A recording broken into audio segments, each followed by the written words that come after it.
What's up, you guys? This is not my usual update setup. You guys usually see me walking and huffing and puffing. I figured let's just try something a little bit more stable, and let's just film in my room, like good old basic vibes. But I am really excited for this week's update because I think I found the GLP-1 for me. I kind of suspected this would happen. It's a pretty common pipeline that I see with people on GLP-1s where they'll start out with semaglutide and it's not really working for them, then switching over to tirzepatide, and they're finally seeing results. So that's essentially what's happening to me. It's only been 1 full week. I've been experiencing more of an appetite suppression and actually knowing what it feels like to not have such loud food noise for once. And it feels really nice. It reminds me of when I was naturally on the thinner side in high school and I just wasn't thinking about food 24/7. So I feel like I'm actually gonna see numerical, trackable progress in my weight in the upcoming weeks. But just to kind of recap the week, y'all. So if you haven't seen my other videos, I suggest you watch my last one where I kind of talk more about my transition over to tirzepatide, or compounded tirzepatide from compounded semaglutide. I was worried because I thought that my provider was gonna make me start all over from like the very normal dose, but he actually transferred me over 0.75 milligrams of compounded semaglutide, and now I'm split dosing 5 milligrams of tirzepatide every Monday and Friday. So I believe that means every week I'm on 10 milligrams. Tell me why it's fucking rocket science to convert those measurements into units. Essentially, that's 15 units of the medication, like in the syringe. It took us forever to figure that out, but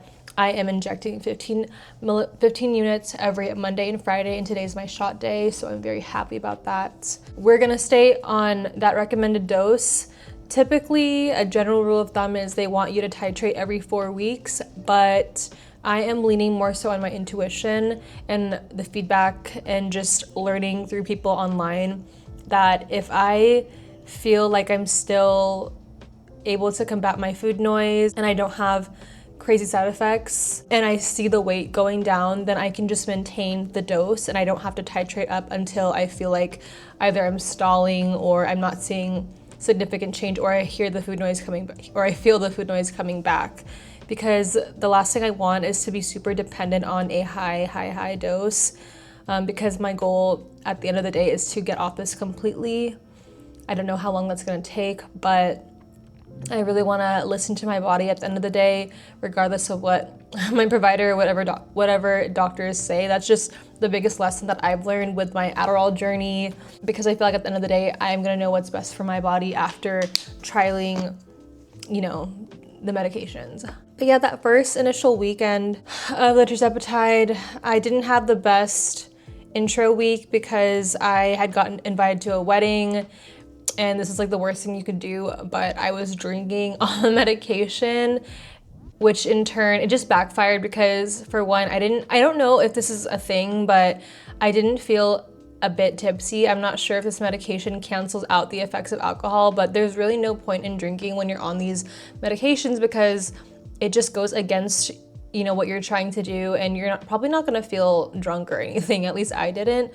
So now I'm just doubling down on not drinking on this medication because it's just not worth it. The next day, all it did was it made me just so fucking hungry, and I had a binge eating day, y'all. Like, it's whenever I stay at my fucking mom's house, I love her, but like she'll always have like donuts and shit, and I think that morning she got like kolaches and like a bunch of Krispy Kreme donuts, and I ate so much of it. Like, it was so bad.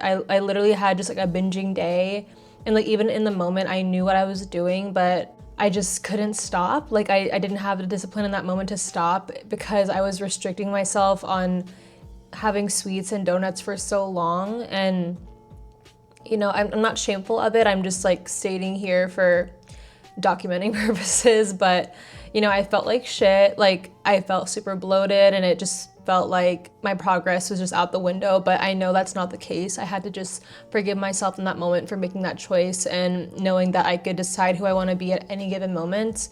And the next day, which was a Monday, I just started fresh. So that's something I also want to talk about for future me. because there'll probably be another day where something like that similarly may happen, and that's totally fine. You know, what do I do to get back on track whenever I have just like a bad episode or like not the best week or weekend?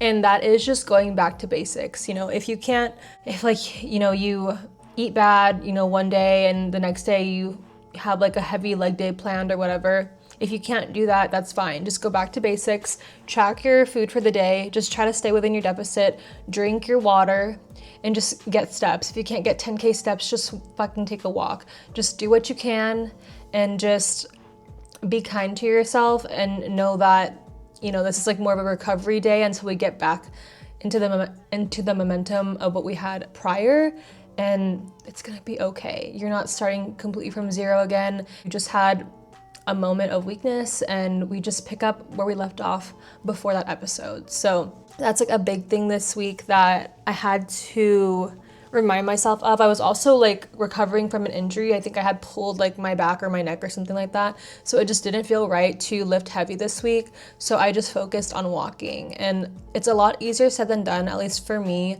coming from someone who has like kind of lazy tendencies, you guys. Like, it's hard to walk after being so sedentary, like in your job and just like not walking so much. So I had to create like systems in place to make walking easy and accessible for me, rather than just doing like an hour walk. I can't do that, y'all. I mean, I can like probably, I could do those every once in a while, but that's not sustainable for me to be consistent. So I have to break my walks up. So for example, going to work, I pass by, it's actually where I film my typical update videos, but I pass by this really nice neighborhood and I'm able to park there and I just walk around the neighborhood. Even if it's for 10 minutes, that's more than enough, because if you walk, say 10 minutes in the morning before work, 10 minutes after lunch, 10 minutes after dinner, you've already walked 30 minutes. Like, that's more than not walking at all. So that's like the thing I have to keep in mind. Just do what you can. It's totally fine if it's hard, but the more you do it, the easier it's gonna be. And I also learned, for me, after not walking for so long and walking like that first day or two, it's gonna feel like work. It's gonna feel like, fuck, I don't wanna do this shit. Like, this is the last thing I wanna do. It's taking so long, and that's normal. For me, after the second or third day, I finally get into the swing of it and I'm like, I can do this. Like, this could be something I can do every day. So you just gotta get over that hump of resistance from the walking. And this is like with anything, like when it comes to diet and just movement, I have to psychologically, not trick myself, but I have to create those positive neural pathways that I love the act of doing it. So even if I have this like resistance of walking, I have to make myself love it. And aside from the schedule of like breaking it up, if you're like on the treadmill or something, this is kind of like a given, but stimulate yourself and distract yourself by watching a podcast that you love, watching a show. But y'all, here's the motherfucking hack. I got this from Nikki Blackheader, one of my favorite OG YouTubers. I've had a walking pad for the longest, but I don't know what it is. Whenever I would use it in the living room and like watch a show or something, it just felt so like, it wasn't enjoyable for me.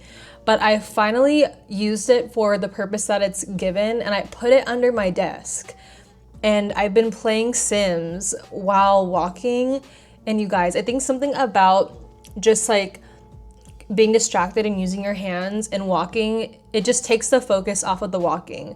And that's like what I need to do personally. Like, I need to be on a computer or reading a book or something for me to actually like get my mind off of it. And before you know it, I'm not even joking, y'all, I played like 2 sessions of Sims and I already walked over a mile. And that's more than I would have ever done without doing that. So of course you want to probably be at a decent speed. I would go on, I think, a speed of 2 miles an hour or whatever. And yeah, you kind of want to have your posture up and you're not fully relying on your desk to support you, but at least like, you know, getting into it, something is better than nothing, y'all. So baby steps, do whatever you gotta do. I'm not saying like run fucking marathons while you're doing your work, but see if that works for you, because it actually worked a lot better for me than like just holding on to the unsteady platform that the walking pad offers. Like, it's better to have a desk.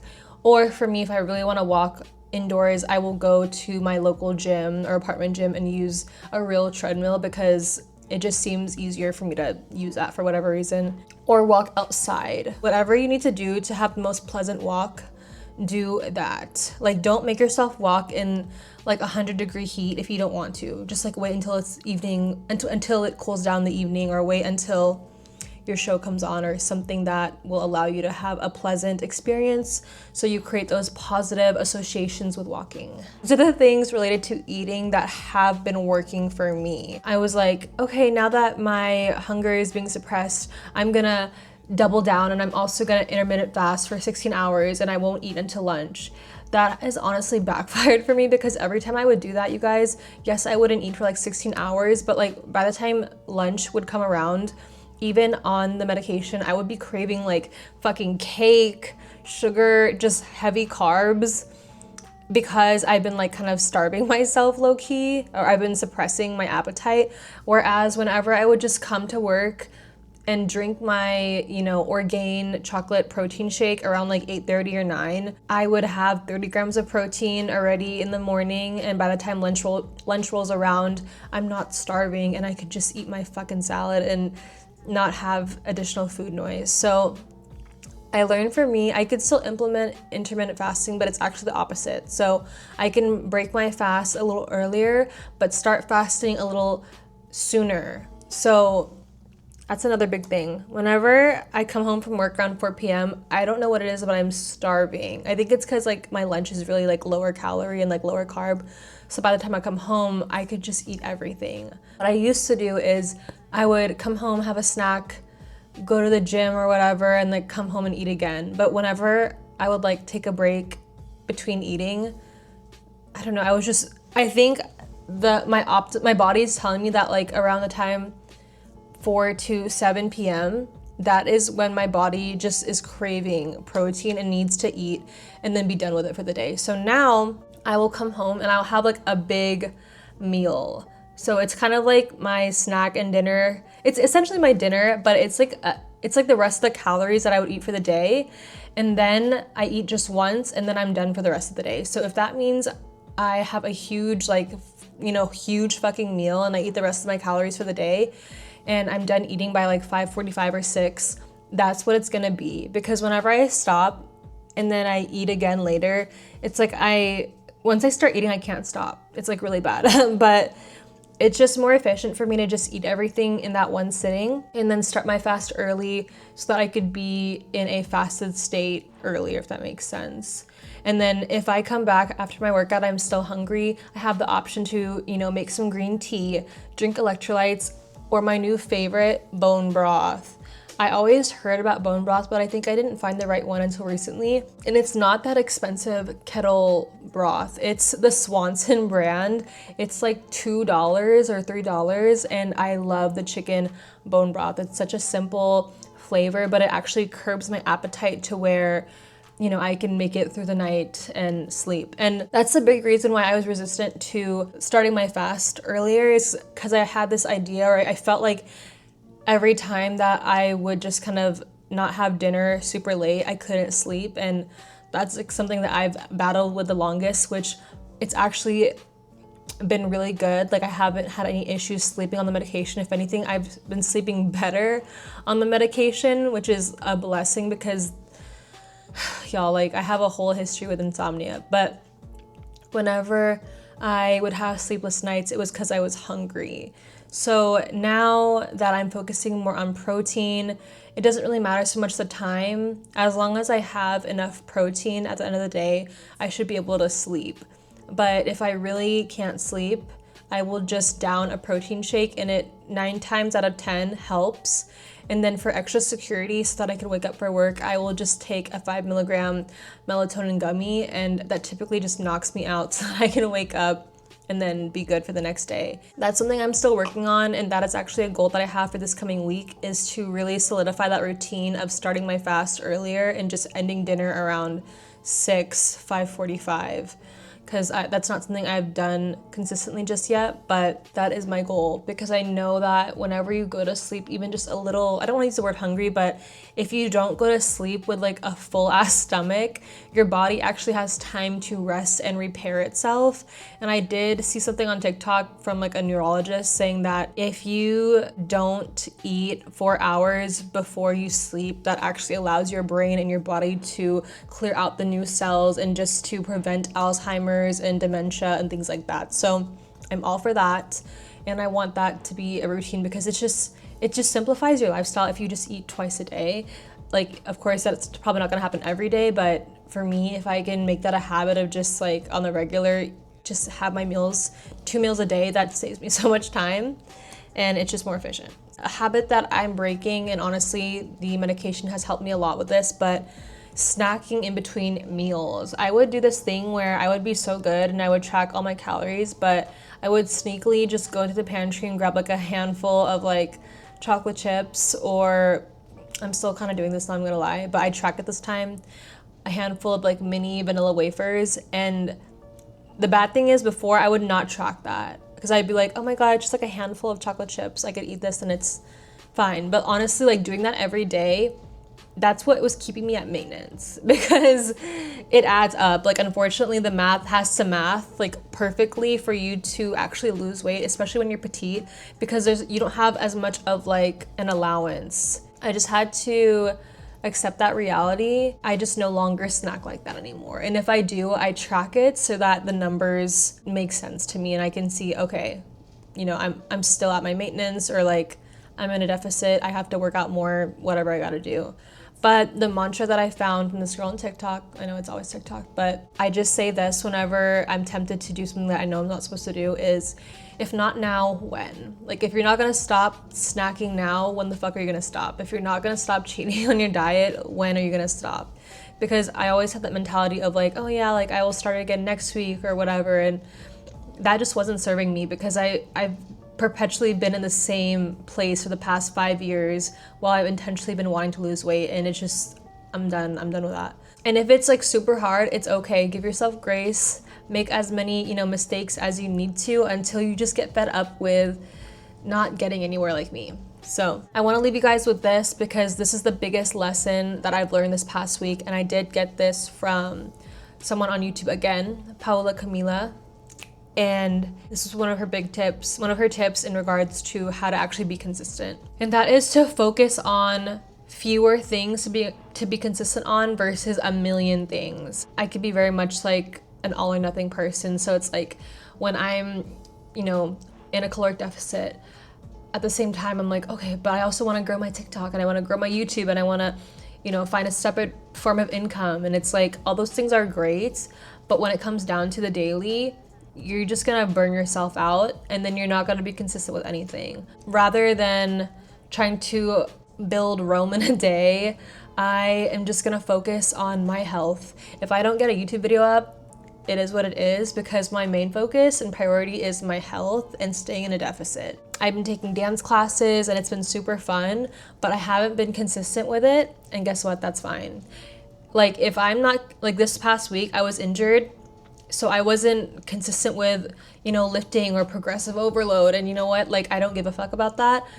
What's more important is staying in a deficit every day, especially on the weekends. That was my fucking weakness, and that's what I'm focusing on. If lifting heavy and taking dance classes on the weekends makes me so hungry that I'm just gonna overeat, then I just won't take the class. I'll just walk, I'll just stretch, I'll just move my body, because at the end of the day, it doesn't matter how many calories you burn. If you're eating more than you're burning, you're gonna look the same. So that is my new focus. And then whenever I feel like I'm mastering it, or I feel like I could take on more, then I'll take a dance class, then I'll do the gym, then I'll post my videos. But I am just really honing in on this deficit, because clearly that is what has been keeping me from being where I want to be, is because I was always in a state of, I'm doing so good Monday through Thursday in a deficit, and then on the weekends, fucking balls to the wall, going out to drink or eating with family,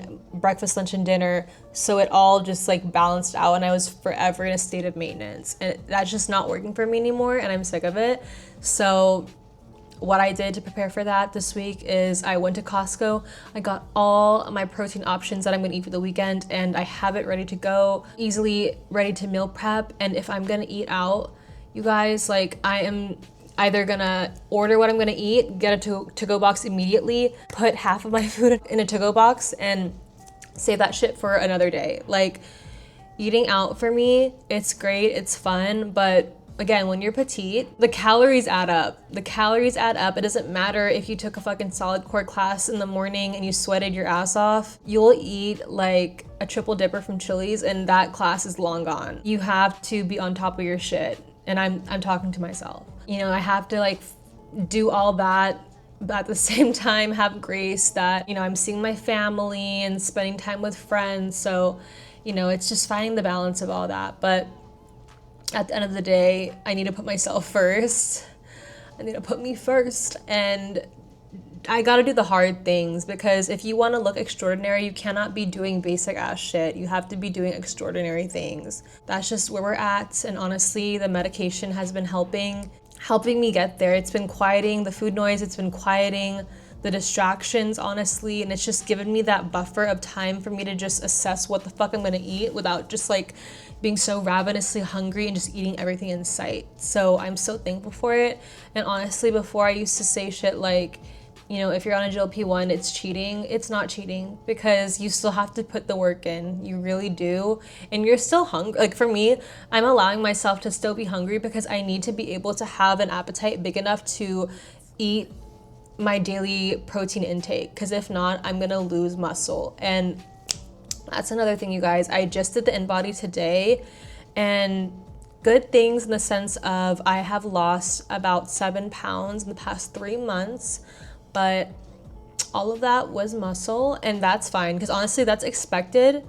But now that I'm more aware of this, I can adjust and just, you know, work on doing better with my protein intake, trying to do progressive overload when I can, lifting weights. But at the end of the day, I'm still gonna focus more on the deficit. If I end up losing muscle, so be it. But, you know, one thing at a time. I'm gonna figure that out. I just can't stay at the same place. So that sums it up for my check-in this week. I am really excited to report back next week, because I feel like I'm finally gonna see the body fat percentage go down. That is what I'm claiming. Also, I'm on my period right now, so I feel like that has a lot to do with it. And I did do the InBody like after my workout, midday, after I've eaten like 2 meals. So that's definitely not what you're supposed to do. But regardless, I'm still very proud of myself, and I can't wait to let you guys know about new developments next week. But anyway, if you have any questions or any comments, please let me know down below, and I love y'all. Bye.